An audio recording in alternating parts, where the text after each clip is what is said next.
தென்னை மரங்கள் நிறைந்த ஒரு காட்டில் குட்டி என்ற பச்சை கிளி வாழ்ந்து கொண்டிருந்தது. எல்லா பறவைகளும் அதை கச்சா கச்சா குட்டி என்று அழைத்தன. ஏனெனில் அது ஏதோ பேசத் தொடங்கினாலே சத்தமாக கிச்சி கிச்சி என்றே பேசும். ஒரு நாள் காலை குட்டி ஒரு விசித்திர குரலை கேட்டது. ஆ ஆ ஆ, யாராவது உதவுங்க. அது யாருடைய குரல் என்று பார்த்தது. கீழேயே ஒரு சிட்டுக்குருவி தலை கீழாக ஒரு கொடியிலே தொங்கிக் கொண்டிருந்தது. குட்டி அதிர்ச்சியுடன், அரே சிட்டுக்குருவி, சர்க்கஸ் பறவையாக முயற்சிக்கிறாயா என்று கேட்டது. சிட்டுக்குருவி ஒரு பக்கம் தள்ளாடி, சர்க்கஸா, நானே விழுந்து தொங்குறேன் என்று அலறியது. குட்டி உடனே கீழே பறந்து சென்று கொடியை கடித்தது. பட் கொடி கிரிந்தது. சிட்டுக்குருவி பூம் என்று விழுந்தது. கொஞ்சம் மெதுவா காப்பாற்றலாமே என்று சிட்டுக்குருவி வாயை சுண்டிக் கொண்டது.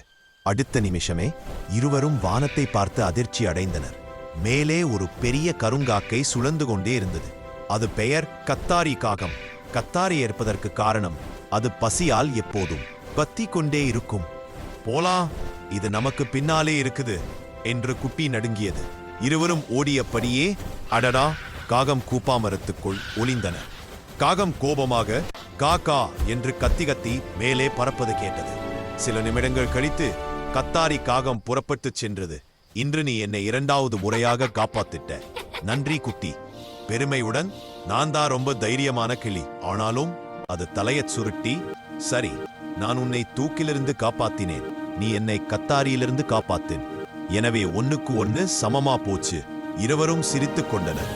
அந்த நாளிலிருந்து குட்டி மற்றும் சிட்டுக்குருவி சாகச ஜோடியாகி காட்டில் எதிரெதிர் பறவைகளை காப்பாற்றி ஹீரோகளாக மாறினர்.